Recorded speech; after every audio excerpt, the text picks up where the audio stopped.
Hebreus capítulo 10, o nosso texto começa no versículo 19, se estende até o versículo 25.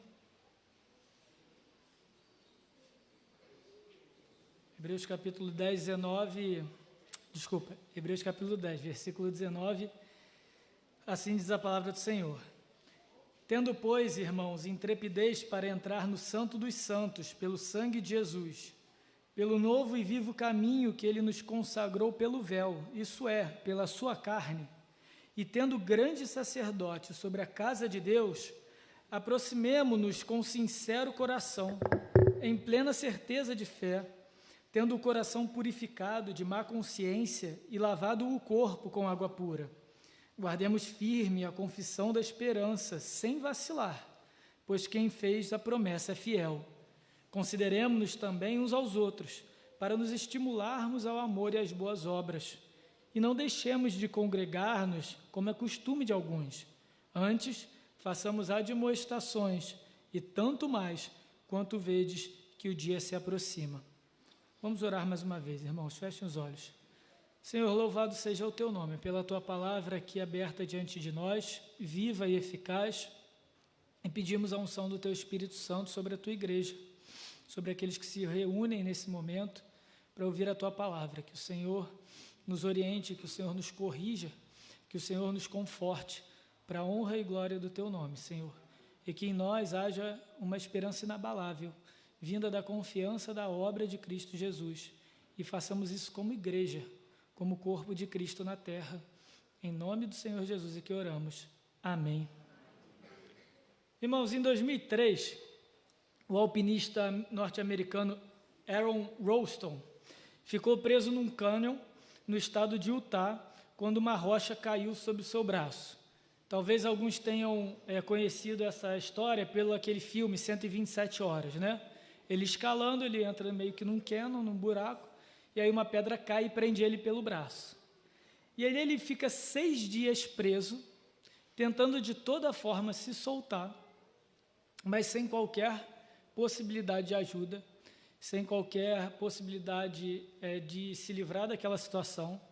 Nesse meio tempo, ele chega a quebrar os ossos do seu próprio braço, na tentativa de se retirar daquela rocha, e aí ele não consegue. Até que chega o momento em que ele percebe que só tem uma chance dele sair, só tem um jeito dele sair. Então ele pega a sua faca e corta o próprio braço, para se libertar daquela situação. E numa situação de tanto desespero, de tanta falta de esperança, né? A gente se pergunta o que motivou, o que passou na cabeça desse homem para prosseguir, para seguir dia após dia, hora após hora, até um desfecho tão radical, né? Tão bizarro assim, né? Quando a gente conta aqui. E nas próprias palavras desse alpinista, ele só pensava em uma coisa: eu tenho família e amigos que me amam, eu vou sair daqui, eu não posso me dar ao luxo de morrer aqui, eu ainda tenho muita vida pela frente, eu não posso desistir agora. Esse homem, Aaron, tinha dentro de si uma esperança, uma convicção de que ainda tinha muita coisa diante dele para ser vivida, que tinha muita coisa para ele viver, para ele conquistar, e tinham pessoas esperando por ele. E aquela convicção, aquela esperança fez com que ele persistisse, mesmo num momento extremamente complicado da sua vida, que talvez muitos de nós não teríamos aguentado o primeiro dia sequer. E quando a gente olha para o nosso testemunho como igreja, quando a gente olha para o nosso exemplo como igreja, a gente precisa fazer a pergunta: o que nós, como igreja, temos guardado como convicção no nosso coração que nos permite seguir, mesmo quando as circunstâncias não são favoráveis? Será que nós temos algo semelhante no qual podemos nos agarrar quando os dias forem difíceis? E é isso que nós veremos hoje, a partir do texto que lemos em Hebreus. Hoje nós aprenderemos sobre a esperança inabalável da igreja e como podemos nutri-la até o dia da volta de Cristo. a gente vai ver isso em duas partes. Primeiro, o que faz com que essa nossa esperança seja inabalável e como nós vivemos o nosso dia a dia a partir dessa esperança. Então, o primeiro ponto, o que torna essa esperança inabalável? Qual é a diferença, o que distingue a nossa esperança da esperança que está lá fora? Quando a Bíblia fala sobre esperança, ela não fala simplesmente como um pensamento positivo, como um desejo muito intenso de que as coisas deem certo. Esperança na Bíblia é sinônimo de convicção, é sinônimo de certeza, é sinônimo de algo que o cristão tem como verdadeiro, como garantido na sua vida, e por isso ele vive a partir dessa convicção, ele vive a partir dessa esperança. Mas mesmo tamanha convicção, durante a nossa vida, pode ser abalada.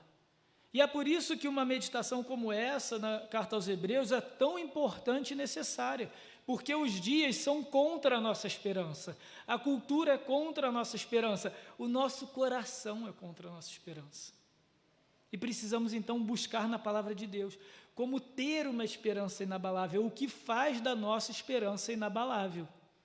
E qualquer outra forma de construir essa esperança cristã, que não seja a que a palavra de Deus nos apresenta, você pode ter certeza que ela vai falhar. Então, nos versículos 19, 20 e 21, nós vemos o que torna a nossa esperança, a esperança da Igreja de Cristo, algo inabalável. Vejam comigo os dois primeiros versículos. Tendo, pois, irmãos, intrepidez, coragem, convicção, firmeza, certeza, para entrar nos santos dos santos, através do sangue de Jesus, pelo novo e vivo caminho que ele nos consagrou pelo véu, isto é, pela sua carne, e então ele vai dizer o que a gente precisa fazer. Então, a primeira coisa que a gente vê aqui é que o autor da carta dos Hebreus, e a gente não sabe quem é, embora alguns defendam que seja Paulo, a gente não pode afirmar isso com certeza, com tanta convicção quanto a nossa esperança deve ser, a gente percebe que ele nos apresenta uma intrepidez, uma coragem, uma segurança para estarmos na presença de Deus, para entrarmos naquilo que o autor aos Hebreus chama de do santo dos santos. E para a gente entender essa imagem, entender o ensino aqui dessa carta, a gente primeiro precisa entender a que ele se refere. Aqui nos capítulos anteriores de Hebreus, nós vemos que o autor vem argumentando que Cristo é o substituto perfeito do povo de Deus, é o representante perfeito do povo de Deus, é aquele chamado sumo sacerdote. Quando a gente olha para a estrutura do Antigo Testamento, a estrutura de culto, a estrutura de adoração do Antigo Testamento, a gente vê que Deus habita no meio do povo, fisicamente, na representação do tabernáculo. O nada mais é do que uma tenda armada para o povo durante a sua peregrinação no deserto, depois de ter sido retirado do Egito, ter se liberto da escravidão do Egito. E então aquela tenda, que outras vezes é chamada de tenda da congregação, tenda da reunião, tenda da comunhão, é a representação de que Deus estava no meio do povo. E a representação última daquela presença de Deus era a própria Arca da Aliança. Um baú de madeira coberto com ouro, onde estavam as tábuas da lei, o maná e o cajado de Arão. Aquilo ali representava a presença santa de Deus no meio de um povo pecador. E tal era a distância de Deus a esse povo pecador, embora habitasse no meio dele, que não era possível nem tocar a arca. E a gente tem uma das cenas mais difíceis, intrigantes e até bizarras do Antigo Testamento, que a arca vem sendo carregada num carro de bois, numa charrete, sei lá, e aí, de repente, cai num buraco, a arca vai cair na lama e alguém mete a mão e morre na hora. E a gente não entende muito bem esse rigor de Deus em relação ao objeto, em relação à arca. mas ela representava a própria santidade de Deus no meio de um povo impuro, no meio de um povo pecaminoso. Como que esse povo, então, poderia se aproximar, poderia ter acesso a esse Deus, que embora habitasse no seu meio, ainda era tão distante? Através da figura de um representante, do sumo sacerdote, aquele sacerdote, aquela autoridade religiosa sobre todos os outros sacerdotes daquele povo, por isso sumo sacerdote. E uma vez por ano, no dia que os judeus chamam de Yom Kippur, o dia da expiação, o dia então que os pecados do povo seriam retirados do povo, toda a congregação de Israel, todo o povo de Israel ia se reunir à porta da tenda, e de acordo com o tamanho da sua família e de acordo com a sua renda, ele iria então apresentar animais a serem sacrificados. Esses animais seriam imolados, mortos, cortados, parte deles queimada, e o sangue então seria jogado sobre um bode e sobre um cordeiro. E aí então, naquela representação, o próprio sumo sacerdote, também sendo purificado pelos próprios pecados e pelo pecado do povo, ele entraria no Santo dos Santos, carregando então as ofertas, carregando então levando então as ofertas e o holocausto lá fora. O holocausto era o restante desses animais sendo queimados do lado de fora. Isso tudo porque o Deus Santo teria que ter a sua ira aplacada por conta dos pecados de um povo. E se o sumo sacerdote entrasse nessa data, uma vez por ano, de forma indigna, ele mesmo estava passível de morte. Tanto era que na sua roupa, na borda da sua roupa, tinha sininhos, para saber se ele ainda estava vivo lá. Essa era a distância do povo. Porque o pecado manteve essa distância. O pecado exigia isso.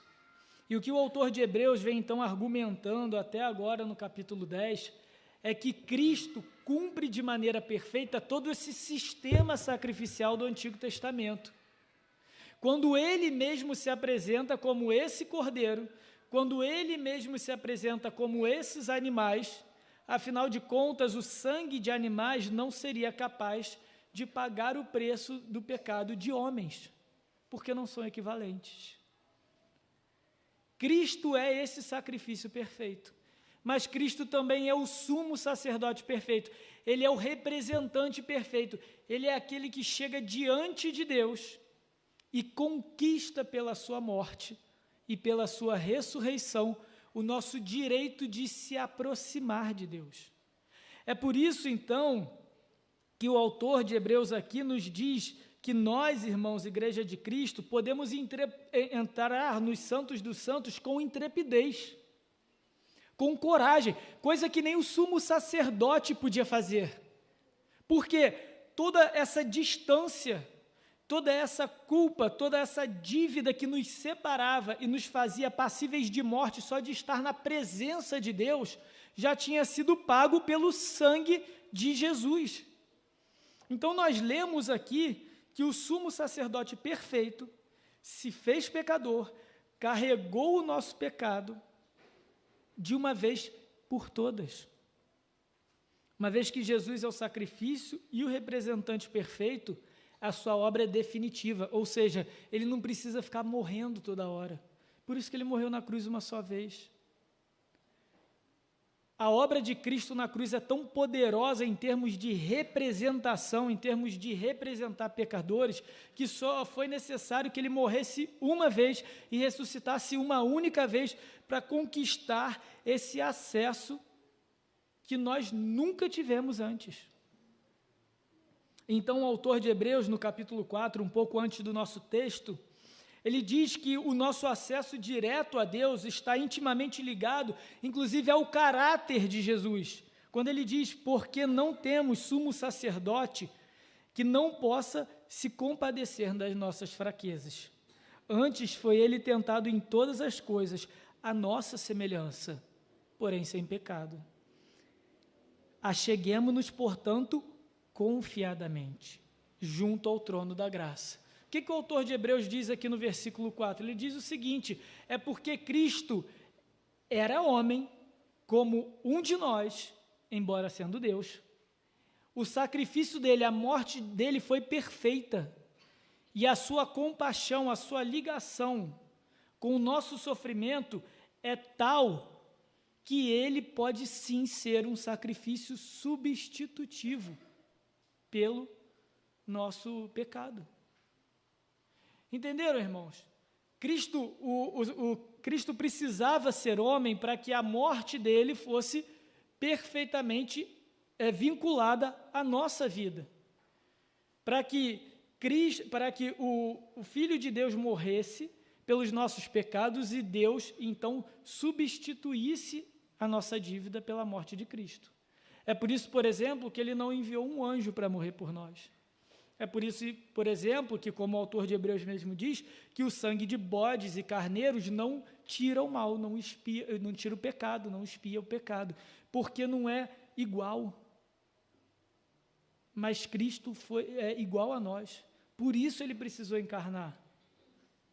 E essa é a nossa confiança, que o nosso sumo sacerdote, Jesus, sofreu as nossas fraquezas, para que o sacrifício dele fosse reconhecido por Deus, fosse tido como válido para nos substituir.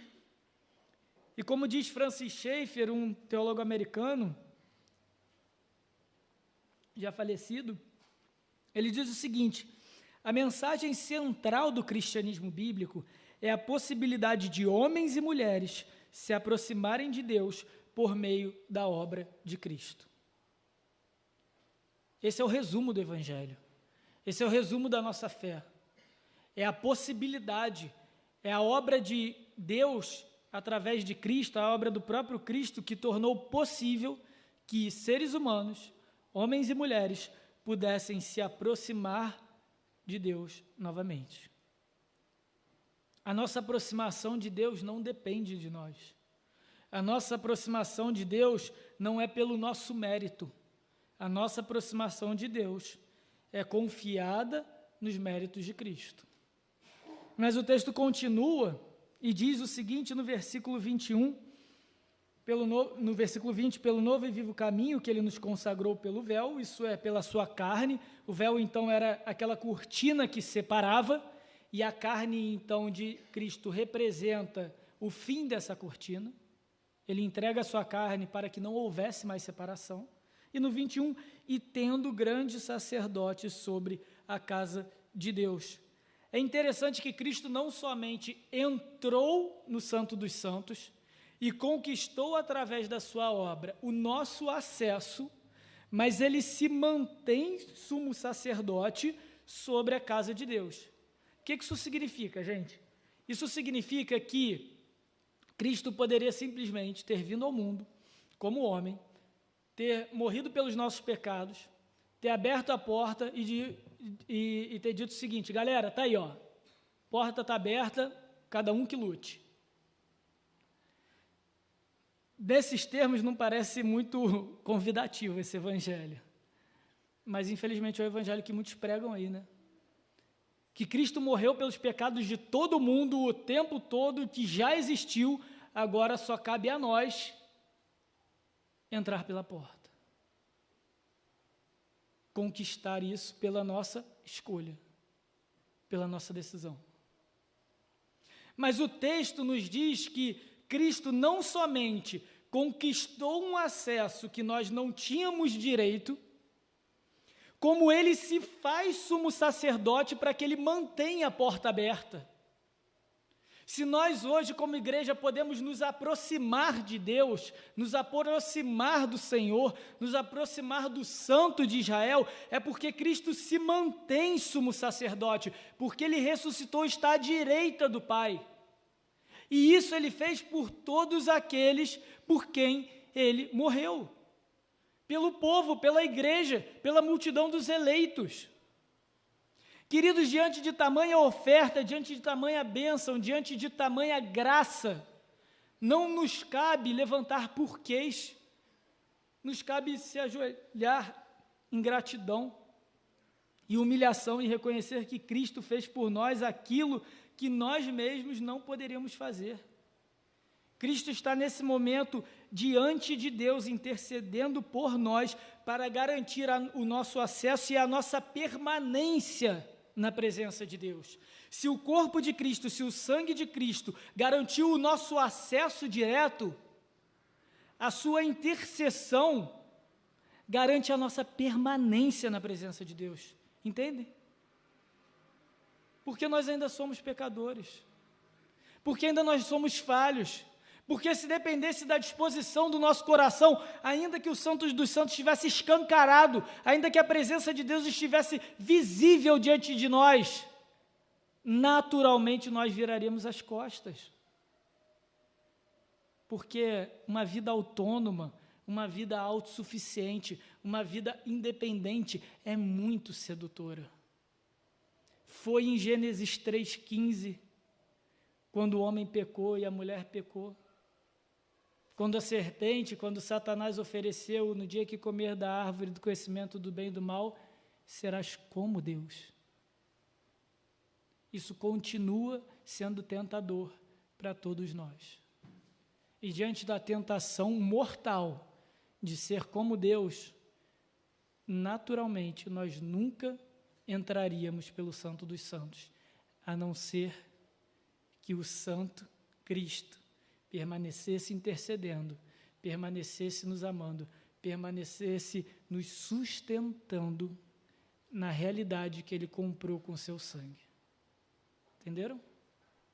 Se a gente se encontra com Deus, se a gente entra na sua presença, é porque primeiro Cristo conquistou na cruz de forma definitiva e pontual, mas porque Ele permanece dia após dia na presença do Senhor, intercedendo por nós. Como diz o apóstolo João na sua primeira carta, filhinhos meus, essas coisas vos escrevo para que não pequeis. Se todavia alguém pecar, temos advogado, consolador, junto ao Pai, Jesus Cristo, o justo. Pausa. Por que Jesus Cristo, o justo? Porque é aquele que é naturalmente justo e por isso é o único que pode permanecer na presença de Deus sem ser consumido pela justiça de Deus. Então é esse justo perfeito que em caso de pecarmos, e nós vamos pecar, Ele é a propiciação pelos nossos pecados. E não somente pelos nossos, mas ainda do mundo inteiro. Ué, mas você não acabou de falar que não é do mundo inteiro? Aqui João se refere não somente àquela igreja que recebeu a carta, mas a todos que viriam a crer no Evangelho. A gente vê isso no contexto específico da carta de João. A gente não vai entrar nisso, mas confia que esse todos não é todo mundo. Caso contrário, se Cristo fosse a propiciação dos pecados de todo mundo que existiu, não haveria inferno, não haveria condenação. E se há condenação e Cristo morreu por todo mundo, então o sangue de Cristo não é poderoso, não é tão poderoso quanto ele deveria ser. Mas ele é poderoso. Então ele morreu por aqueles que compõem a verdadeira igreja. Queridos, nós não merecemos isso. Nós não merecemos um representante. Nós não merecemos sequer estar na presença do Santo de Israel, do Deus vivo, que dirá termos um intercessor constante por nós. Isso é graça. Isso é misericórdia. Deus nos aceita na sua presença porque a obra de Cristo foi suficiente para remover a culpa do pecado que nos separava de Deus. O sangue de Cristo se coloca entre a nossa culpa e os olhos justos de Deus. É isso que João fala sobre propiciação. Essa palavra difícil, propiciação, era como se fosse aspergir, borrifar o sangue, propiciar o sangue, sobre a tampa dessa caixa, que era a Arca da Aliança, onde estava a lei.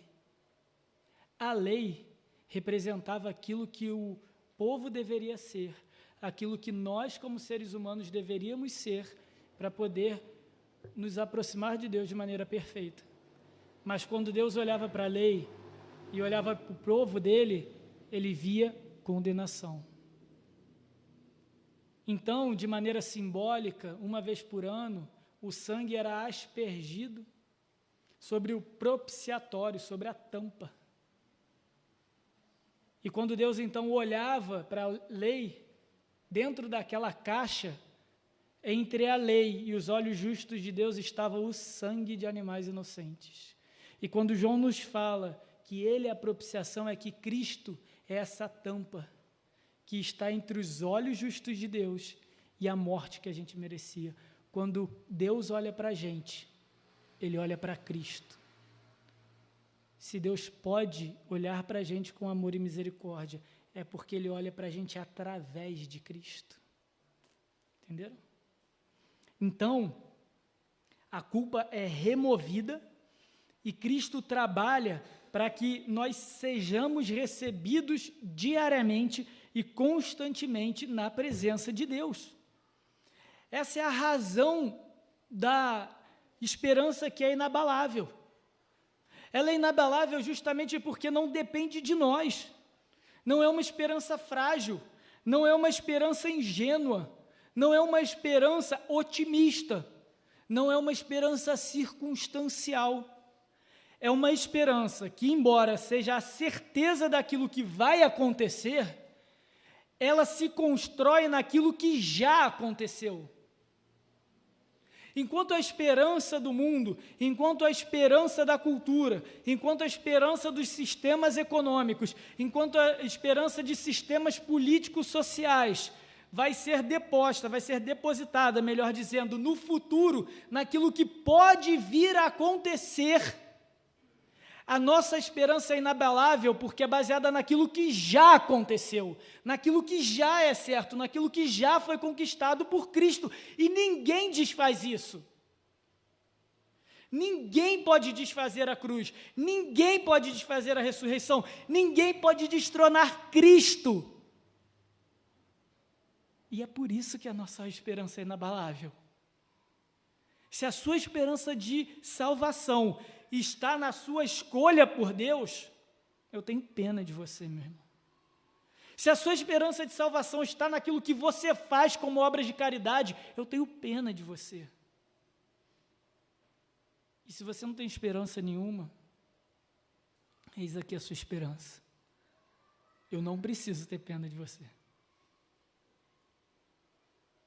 Queridos, a nossa esperança é inabalável quando a gente reconhece que ela foi construída na obra de Cristo. E se de alguma forma as circunstâncias da vida têm sido maiores do que a sua esperança cristã, olhe para Cristo. Olhe para o nosso representante. Olhe para o nosso sumo sacerdote. Nós não estamos mais por conta própria na vida. Gente, que alívio, né? Descansa. Isso é descansar no Senhor. É saber que o máximo da obra foi feito por Ele. Agora a gente vive a partir disso. Agora a gente vive a partir dessa realidade. E a gente pode viver os nossos dias, ainda que difíceis, ainda que desafiadores, ainda que muitas vezes impossíveis. Aquilo que sustenta a nossa esperança já foi feito. A nossa garantia está na obra definitiva, estabelecida, completa de Cristo. E essa convicção transforma a nossa forma de enxergar o mundo, transforma a nossa postura em relação aos outros, transforma a nossa conduta. E a segunda parte do nosso sermão. Nós vemos agora como nós vivemos a partir desta inabalável esperança. Versículos 22 a 25. 22. Aproximemo-nos com sincero coração, em plena certeza da fé. Nós devemos nos apresentar, nos aproximar de Deus com sincero coração. Mas o que é esse sincero coração? É porque nós confiamos na obra de Cristo, é porque nós confiamos naquilo que Ele conquistou por nós, que nós verdadeiramente podemos nos achegar, nos aproximar de Deus. E talvez a pergunta óbvia é: para quê? Se Cristo morreu pelos nossos pecados, se Cristo conquistou o tamanho acesso, para que eu preciso me aproximar de Deus? Por que eu preciso habitar na sua presença?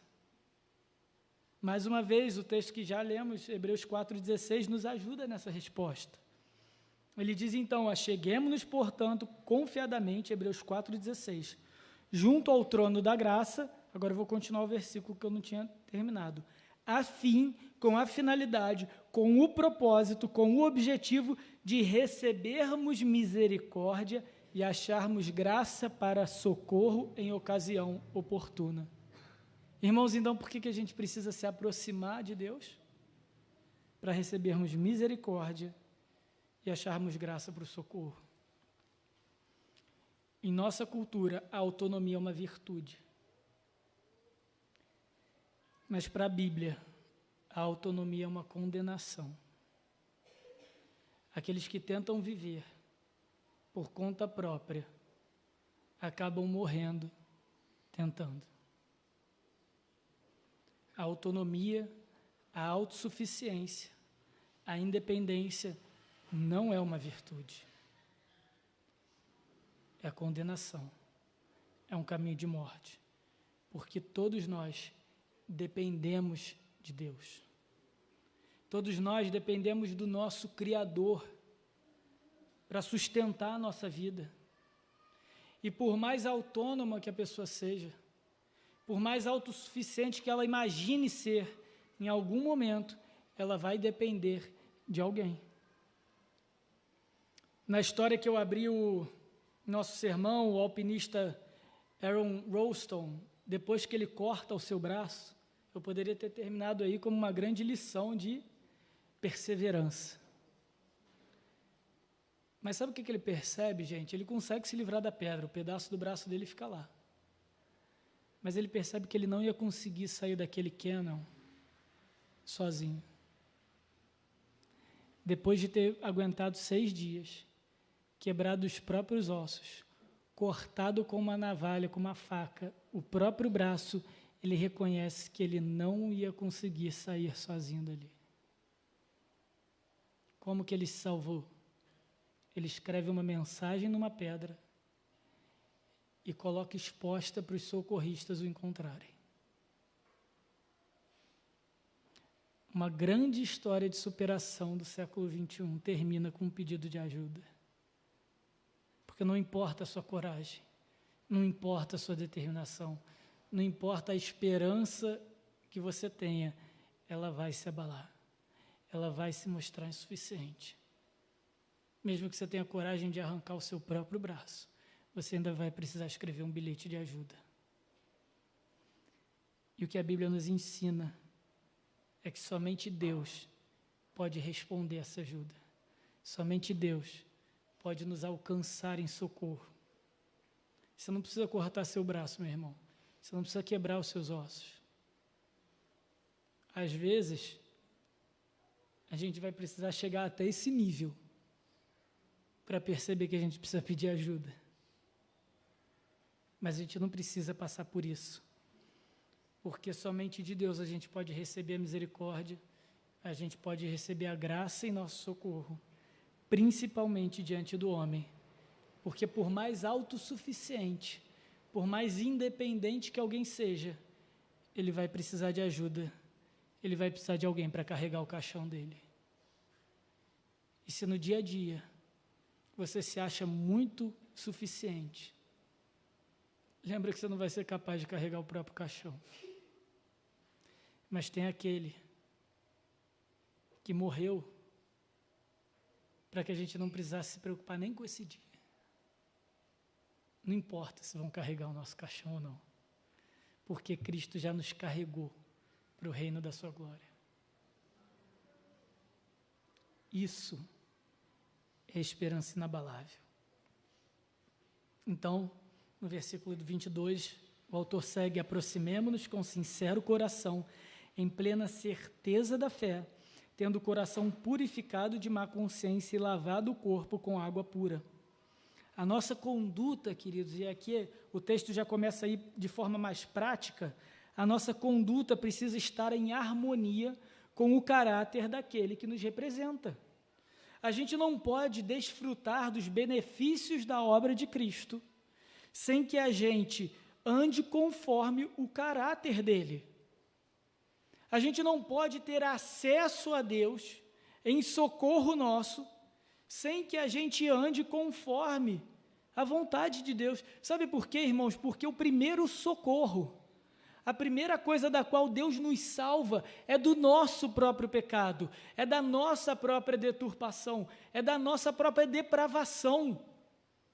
Não é da doença que está acabando com a sua vida, não é com a crise financeira que você se instalou, não é com o seu casamento arruinado, não é disso que Deus quer te salvar. Deus quer te salvar da vida eterna. Então, quando Cristo nos dá acesso através da cruz e se mantém como sumo sacerdote, representante, intercessor de nós, a primeira coisa da qual Ele nos socorre é de nós mesmos, daquilo que nos mataria por toda a eternidade, naquilo que nos levaria para longe de Deus por toda a eternidade. Se isso não transforma a maneira como a gente vive dia após dia, a gente ainda não entrou no Santo dos Santos, a gente ainda não reconheceu a obra de Cristo. E você só está querendo alguém que atenda às suas necessidades, alguém que sirva você na sua autossuficiência. Você não quer um representante, você não quer um salvador. O coração purificado da má consciência é aquele que recebe perdão de Cristo, porque reconhece que precisa de perdão, porque reconhece que se não fosse Cristo, ele nunca alcançaria o perdão. E aí sim, ele se coloca diante do Senhor, ele se coloca na presença de Deus com a consciência limpa. Não porque é perfeito, não porque faz as coisas todas perfeitas, mas porque sabe que ele é perdoado por Cristo, porque ele sabe que embora ele ainda fale, embora ele ainda peque, ele vai continuar perseverando, ele vai continuar sendo sustentado por Jesus. E o corpo lavado com água pura é aquele que é santificado, é aquele que é separado, é aquele que é transformado pelo Espírito Santo. A nossa transformação, aquilo que o Espírito Santo faz em nós, a nossa regeneração, é nos transformar, é nos capacitar, é nos habilitar para que a gente possa amar a Deus, para que a gente possa servir a Deus, para que a nossa conduta esteja em harmonia com o caráter do nosso representante. É o que a gente lê no texto do profeta Ezequiel. Olha o que o profeta Ezequiel nos diz: então aspergirei água sobre vós. Lembra que a ideia era aspergir sangue sobre o propiciatório, borrifar sangue? Então olha a promessa de Deus agora. Ele vai aspergir o quê? Água pura, perfeita, sem mácula, sem nada de ruim, sobre vós, e ficareis purificados. De todas as vossas imundícias e de todos os vossos ídolos vos purificarei, ou seja, de tudo aquilo no nosso coração que impede de adorar a Deus e somente Deus. Purificar-nos de todos os vossos ídolos. Dar-vos-ei um coração novo e porei dentro de vós espírito novo. Tirarei de vós o coração de pedra e vos darei um coração de carne, porém dentro de vós o meu espírito. E fareis com que andeis nos meus estatutos, guardeis os meus juízos e os observeis. Qual é a promessa de Deus? O povo só vai conseguir andar nos estatutos, na vontade de Deus, guardar os mandamentos de Deus e observar a vontade de Deus e a palavra de Deus, no momento em que ele recebesse o próprio Espírito de Deus. É isso que a gente quer dizer quando nós falamos sobre o batismo no Espírito Santo. O cristão, quando é batizado no Espírito Santo, não é o que muitas igrejas, infelizmente, afirmam, um descer específico diferente para nos dar poderes ou dons.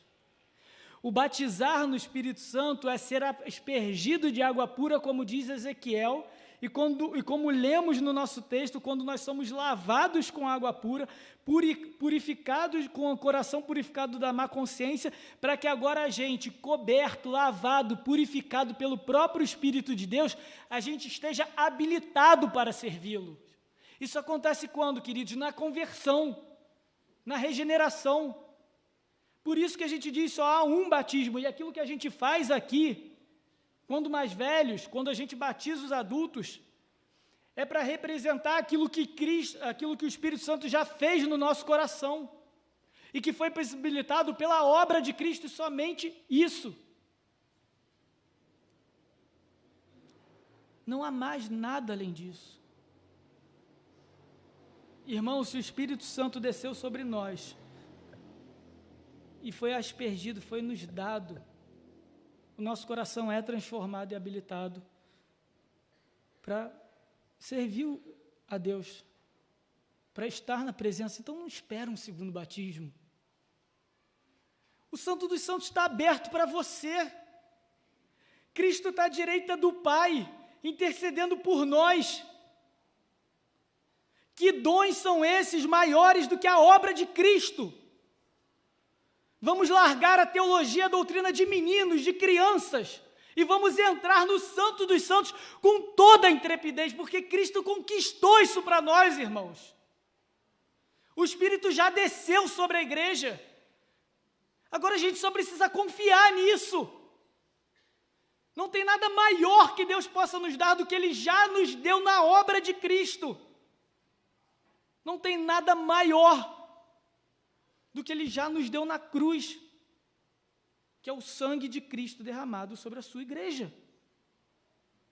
E aí, por isso, no versículo 23, guardemos firme a confissão da nossa esperança, sem vacilar, pois quem fez a promessa é fiel. A nossa segurança, a nossa convicção, a nossa certeza está guardada e firmada no caráter de Cristo, e não na força da nossa fé. A nossa fé é a convicção daquilo que nos espera, daquilo que Cristo nos prometeu, porque Ele é fiel. Se a nossa fé é inabalável, se a nossa esperança é inabalável, é porque o Cristo da nossa salvação é inabalável. A nossa fé, então, deve ser demonstrada de forma pública, objetiva, em outras palavras, com todas as letras. Nós não podemos nos calar, e agora mais do que nunca, e vai ser cada vez mais difícil se manter firme na confissão da nossa esperança.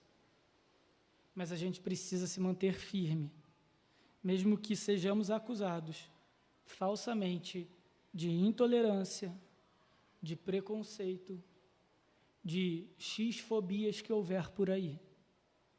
A nossa fé, a confissão da nossa esperança, precisa se manter inabalável. Sejam as circunstâncias favoráveis ou não, para a pregação dela, para a confissão dela. O nosso testemunho é inegociável diante dos homens. E se a sua fé não é audível àqueles que vivem com você, pode ser que a sua esperança não seja tão inabalável quanto deveria ser. Você quer uma esperança inabalável? Pregue o Evangelho. Não é como Francisco de Assis disse, se necessário com palavras. Não. Só há uma forma de pregar o Evangelho, com palavras. Você quer uma esperança inabalável? Pregue. Porque a nossa esperança é certeza que nós alcançaremos a vida eterna. Seja o nosso testemunho, seja a confissão da nossa esperança, sendo aceita pelo mundo ou não. Quer nós vivamos ou morramos por causa do nosso testemunho, a nossa vida eterna permanece a mesma. É o que a gente vê em Apocalipse 12. Quando o livro de Apocalipse, então, descreve a vitória de Cristo sobre Satanás. Olha como João descreve isso. Agora veio a salvação, o poder, o reino do nosso Deus e a autoridade do seu Cristo, pois foi expulso o acusador dos nossos irmãos, o mesmo que os acusa de dia e de noite diante do nosso Deus. Eles, pois, o venceram por causa do sangue de Cristo e por causa da palavra do testemunho que deram, e mesmo em face da morte, não amaram a própria vida. Irmãos, olha isso. Aquele que acusava os filhos de Deus, a igreja de Cristo, de dia e de noite, da culpa dela, aquele Satanás que estava diante de Deus dizendo, olha só, são esses que são os seus filhos, essa é a sua igreja, é por esses pecadores que você morreu, você não é justo, você não é santo, você deveria mandá-los para o inferno. É isso que Satanás fazia, dia e noite. Ele era o nosso acusador constante. Diante do nosso Deus estava o acusador, mas agora diante do nosso Deus está quem? Um advogado junto ao Pai, Jesus Cristo, o justo. Quem vence Satanás é o sangue do Cordeiro, porque é pelo seu sangue que ele conquista o lugar de honra de intercessor. E agora ele pode ouvir as acusações de Satanás e dizer, realmente, não fosse pelo meu sangue, ele estaria correto. Mas não há mais acusação contra nós. Não há mais acusação contra a igreja de Cristo. Porque o nosso acusador foi derrotado pelo nosso intercessor, que é Cristo. E o que nos faz, mesmo diante da morte, mesmo diante da perseguição, mesmo diante da rejeição do mundo, permanecer firmes na convicção é o amor que nós temos por Cristo, não o amor que nós temos por nós mesmos. Por isso podemos manter firme o nosso testemunho, porque Cristo permanece para sempre intercedendo sobre nós.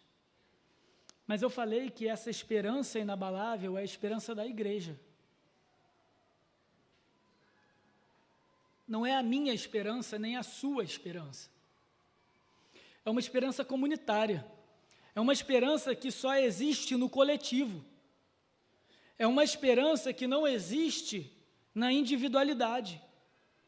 Embora, sim, Cristo tenha nos salvado individualmente, e não há de perder nenhum de nós por quem Ele morreu, a nossa esperança é inabalável quando nós, então, a construímos, a buscamos e a nutrimos no contexto para o qual ela nos foi oferecida, nos foi dada, que é a igreja.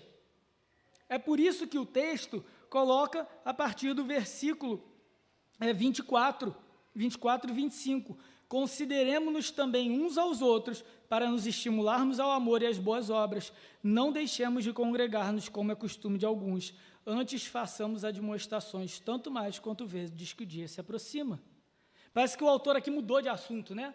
Então, ele está falando da nossa intrepidez, da nossa coragem de entrar nos santos dos santos e da obra de Cristo como o nosso sumo sacerdote e tudo que a gente pode, então, fazer ao se aproximar de Deus. Ele reforça a busca pelo socorro de Deus e aí, de repente, e também não deixamos de congregar. É tipo, olha só, peraí, esqueci uma parada aqui, galera, aqui, ó, no anexo, ó, também não, pô, vai à igreja, né, cara?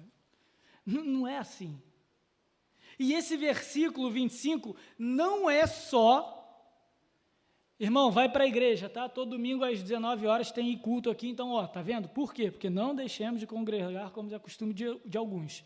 É lógico que é para a gente congregar, é lógico que é para a gente vir aqui, mas não é o vir por vir.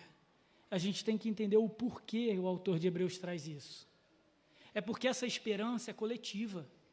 Essa esperança só é acessível a nós quando nós nos encontramos na comunhão do corpo, quando nós nos encontramos na vivência da igreja física, da igreja visível.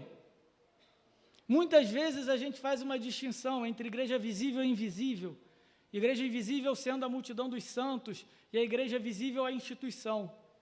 E às vezes a gente tende a colocar a igreja visível somente como um CNPJ, mas não, a igreja visível tem importância. É a forma visível da igreja invisível. É a forma visível, é a forma palatável, a forma como nós podemos nos apropriar no nosso dia, de forma concreta, de forma tangível, das bênçãos que Cristo conquistou para a sua igreja.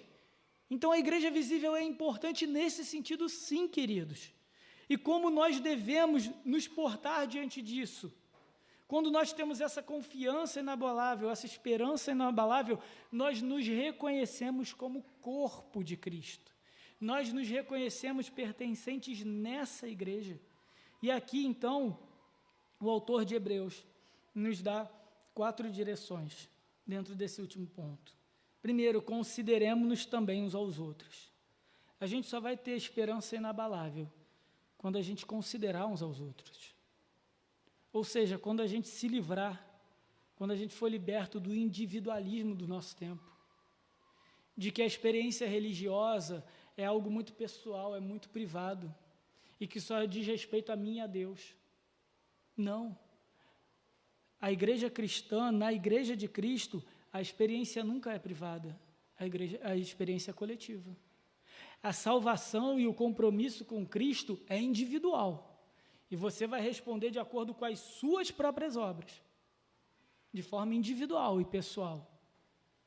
Mas a expressão dessa salvação é sempre coletiva. A expressão da nossa fé é sempre coletiva. É por isso que uma esperança inabalável é realizada e é vista na igreja visível. Quando que a gente consegue isso? Quando que a gente nutre isso? Quando que a gente vive essa esperança? Quando a gente considera uns aos outros. E aqui tem muito mais a ver com o nosso pensamento. É quando a gente pensa no outro. Quando a gente não pensa somente na nossa experiência. Quando a gente não pensa que a igreja é um formato para nos servir. Querido, deixa eu te contar uma coisa. Você não vem aqui para se alimentar domingo após domingo, para aguentar a semana. Isso aqui não é um buffet.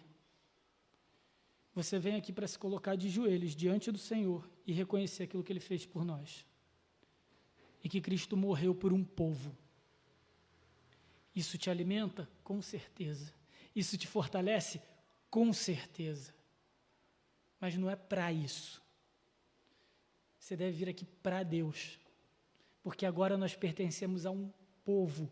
Nós não somos mais ovelhas desgarradas, nós não somos mais ovelhas perdidas, nós não andamos mais batendo cabeça por esse mundo tentando resolver os nossos próprios problemas. A gente faz parte de um corpo, e se você não entendeu isso ainda, você ainda não entendeu o que é ser igreja. E se você não entendeu o que é ser igreja, provavelmente a sua esperança, se não se abalou, vai se abalar. Considerem uns aos outros. Pensem, reflita. A pessoa que está no seu lado. Não é sobre você e eu. É sobre Cristo, queridos. É sobre uma família. Isso é mais importante. Isso vai nortear a nossa ação uns com os outros. A gente vai medir as nossas palavras, a gente vai medir as nossas ações, a gente vai medir a nossa postura, a gente vai medir o nosso juízo quando a gente passar a considerar uns aos outros no contexto do corpo de Cristo. Não é sobre mim e não é sobre você, é sobre Cristo, é sobre o povo por quem Cristo morreu. O texto continua. Consideremos-nos também uns aos outros para... Olha a finalidade, nos estimularmos ao amor e às boas obras. Esse estimularmos parece aqui no português uma ideia positiva, né? Dá um ânimo, um estímulo. Mas o correto, a tradução correta seria provocar ardentemente. E o que crente faz um com o outro dentro da igreja, infelizmente, é provocar um ao outro. A gente se provoca. Muitas vezes a gente se provoca. Do jeito errado, pela forma errada. Mas o que a Bíblia fala é que a gente tem que sim provocar uns aos outros. Provocar é incomodar o outro. Mas é incomodar para quê? Para as boas obras. É incomodar no amor. Quando a gente vê que alguém não está considerando o outro, a gente tem que se provocar ardentemente, de forma incômoda. Eu não quero, e você também não deveria querer, consumistas aqui dentro, consumistas da fé, consumistas da religião. Chega, isso é mau testemunho. Isso mata o nosso evangelho. Isso mata a convicção da nossa confissão. Isso mata a nossa fé inabalável. Chega! A nossa postura uns com os outros deve ser de provocação para o amor e para as boas obras. E se a gente está falhando nisso, provoquemo-nos uns aos outros. Se eu estou falhando nisso como pastor, me provoquem ardentemente. Entenderam?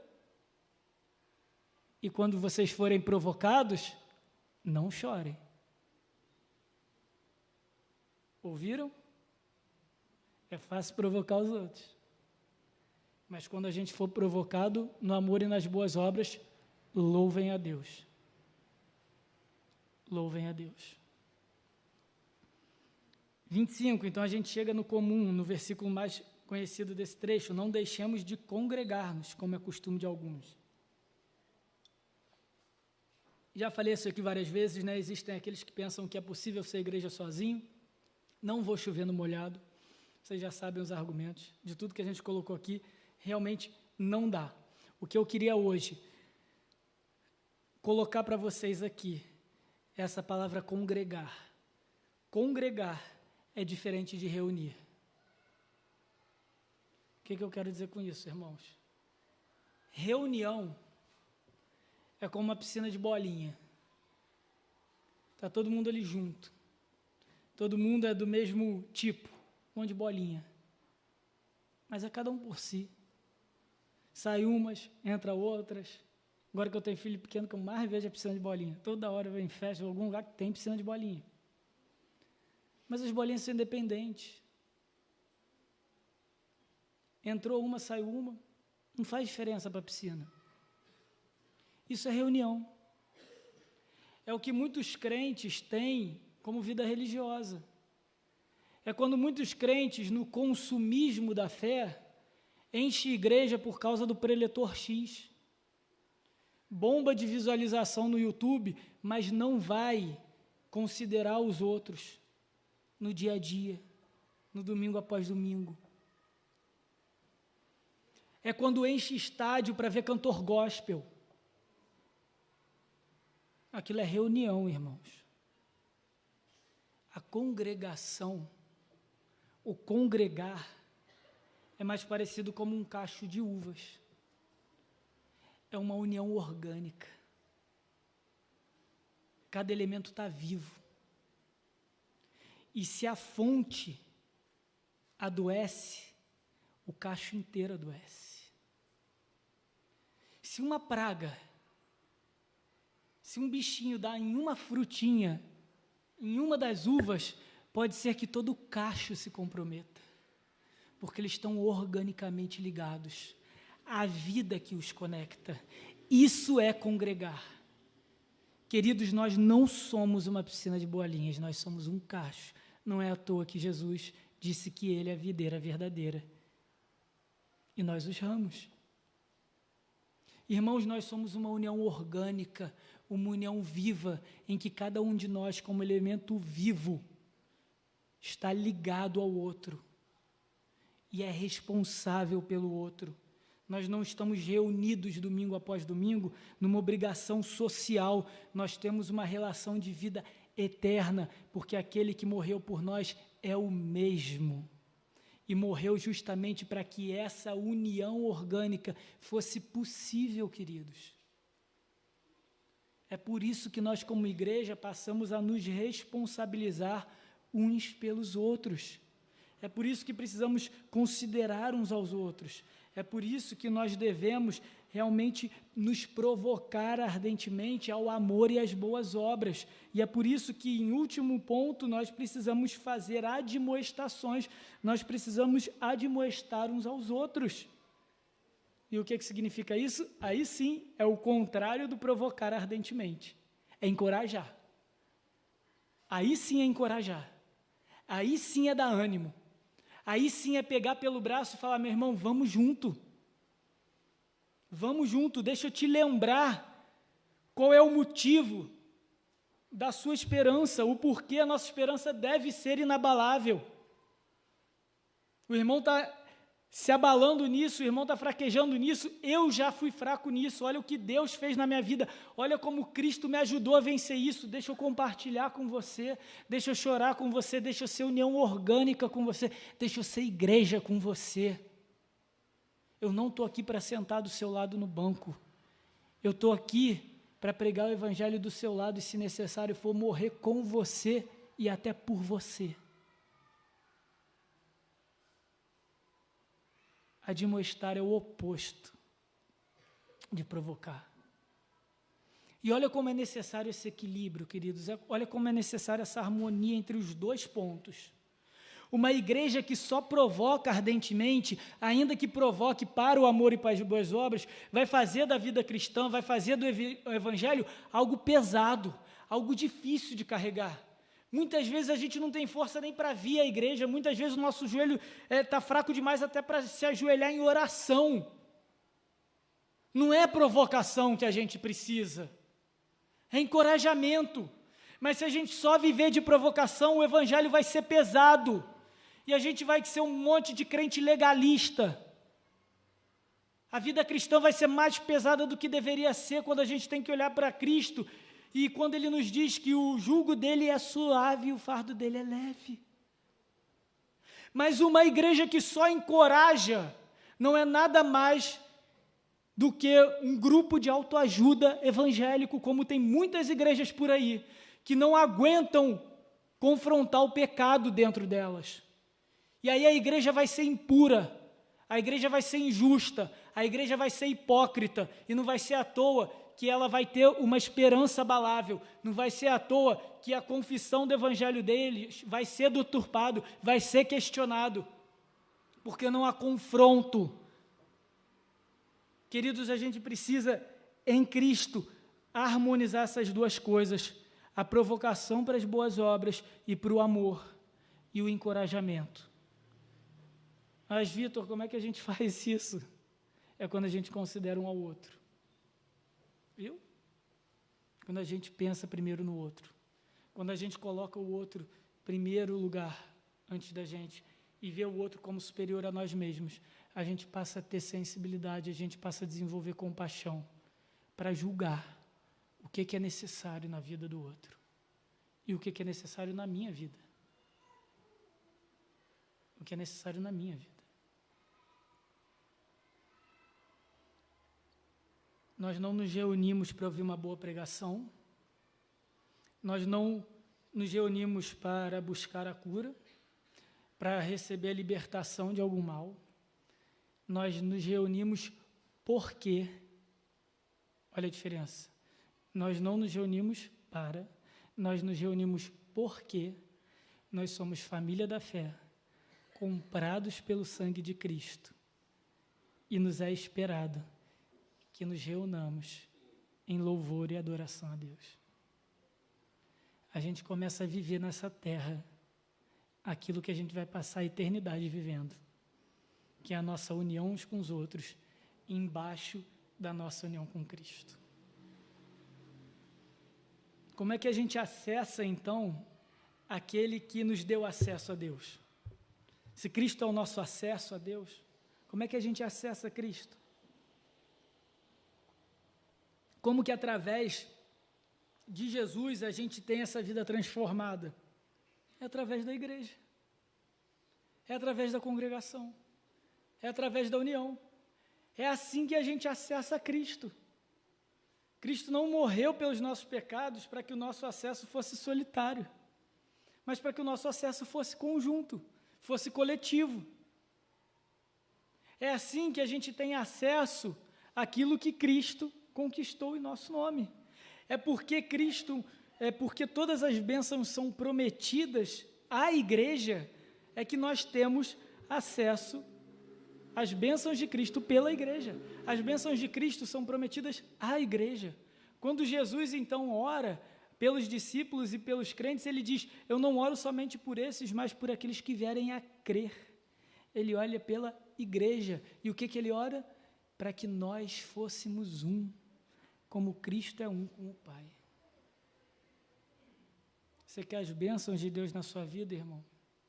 Acesse-as através do instrumento que Deus nos concedeu para acessá-las, que é a igreja e Cristo. Qual é o resultado do pecado? Separação. Com isso a gente vai concluindo o nosso sermão. O resultado do pecado é separação, é solidão, é distanciamento. A gente vê isso na nossa vida, a gente vê isso nos nossos relacionamentos. Quando nós pecamos, nós destruímos as chances de pertencermos a uma comunidade. De maneira trivial, quando a gente mente, nós nos afastamos daqueles de quem nós escondemos a verdade. Quando nós valorizamos mais aquilo que nós temos de material, nós desvalorizamos aqueles que poderiam andar conosco. Quando nós buscamos o nosso próprio prazer, nós tratamos o outro como objeto.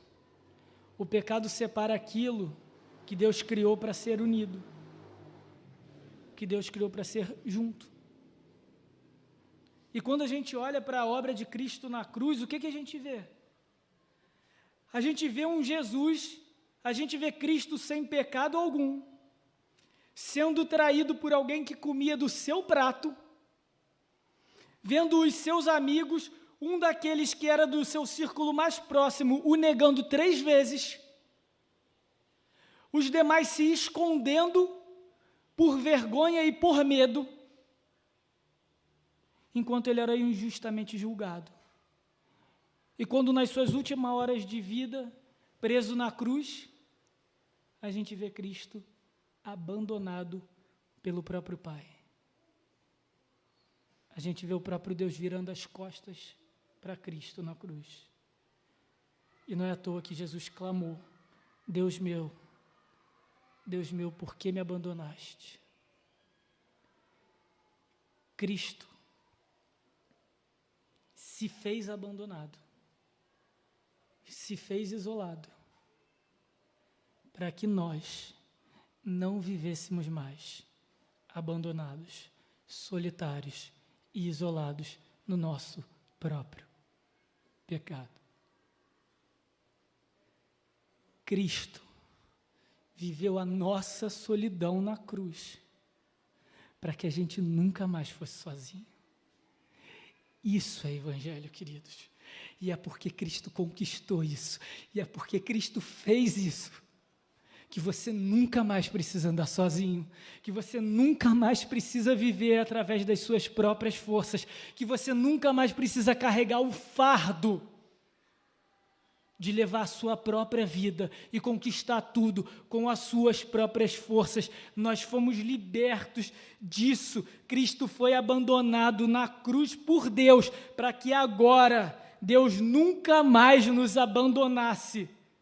Ele nos ama nesse nível. É por isso que a nossa esperança é inabalável. Isso é ser igreja. É esse tipo de relacionamento que a gente recebe com o sangue de Cristo. Esse relacionamento é eterno. Essa é a nossa maior esperança, essa é a nossa única esperança. E o que a gente pode viver hoje é ser família da fé e é ser fortalecido nessa esperança perfeita e inabalável, até que Cristo venha e consolide todas as coisas de forma perfeita. A realidade dessa salvação já existe na igreja. Você não precisa mais viver sozinho, porque Cristo garantiu isso para nós. E que isso transforme o nosso coração. E que isso crie em nós uma esperança inabalável todos os dias da nossa vida. Vamos fechar os olhos, irmãos, e falar com o nosso Senhor. Bondoso Deus e amado Pai, que evangelho,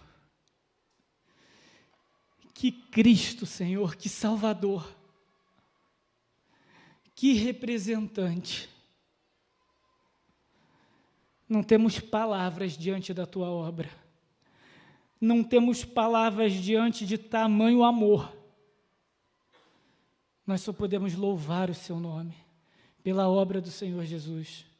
Nós só podemos louvar o Senhor porque quando nós ainda éramos inimigos do Senhor, quando nós ainda éramos desgarrados, quando nós ainda andávamos errantes neste mundo, o Senhor nos comprou da escravidão do pecado para o reino do teu eterno amor. Louvado seja o teu nome. Foi Cristo que conquistou isso por nós. Nos ajuda, Senhor, a ser igreja, Pai, dessa forma. Nos ajuda, Senhor, a nutrir inabalável esperança, custe o que custar, seja qual for as circunstâncias, que a gente olhe para a obra consumada, garantida na cruz, e isso transforme a nossa conduta, isso transforme o nosso coração, isso transforme a nossa forma de ver a vida e viver os nossos dias, que esperemos no Senhor com alegria, com intrepidez, com coragem, com confiança, juntos, Senhor, como povo de propriedade exclusiva do Senhor, nação santa. Senhor, tem misericórdia, derrama o teu Espírito, faz a profecia de Ezequiel viva em nosso meio. Aqueles em nosso meio, Senhor, que ainda não tiveram o coração regenerado, que o teu Espírito Santo seja derramado sobre eles, e a gente veja a transformação, a gente veja a regeneração, e isso seja feito através da instrumentalidade da tua igreja, não porque nós somos perfeitos, mas porque assim apraz ao Senhor. O Senhor nos comprou para sermos igreja do teu Filho, e assim queremos ser, até que Ele venha, até o dia final. Fortaleça-nos na nossa confiança, na convicção da nossa fé e da nossa esperança. Em nome do Senhor Jesus Cristo. Amém. Irmãos, eu peço que se coloquem de pé. E antes da bênção, eu queria fazer mais algumas orações. A gente tem irmãos nossos, Samuel e a Damiana, que estão aí de mudança de Ouro Branco, né, para outra cidade. Eu peço que os irmãos, se puderem, vir aqui à frente também, se for possível. Sei que Gabrielzinho está dormindo, mas, irmãos queridos nossos, a gente recebeu, e em breve, e por mais que tenha sido não por tanto tempo quanto a gente gostaria, foram bênção em nosso meio. A gente louva a Deus pela vida desses irmãos. A gente também roga as bênçãos do Senhor. A gente sabe que essa esperança inabalável vai continuar no coração de vocês, onde quer que vocês andem, vai acompanhá-los como igreja de Cristo, aí sim, invisível, e a gente pede para o Senhor abençoá-los também nessa nova etapa, nessa nova jornada.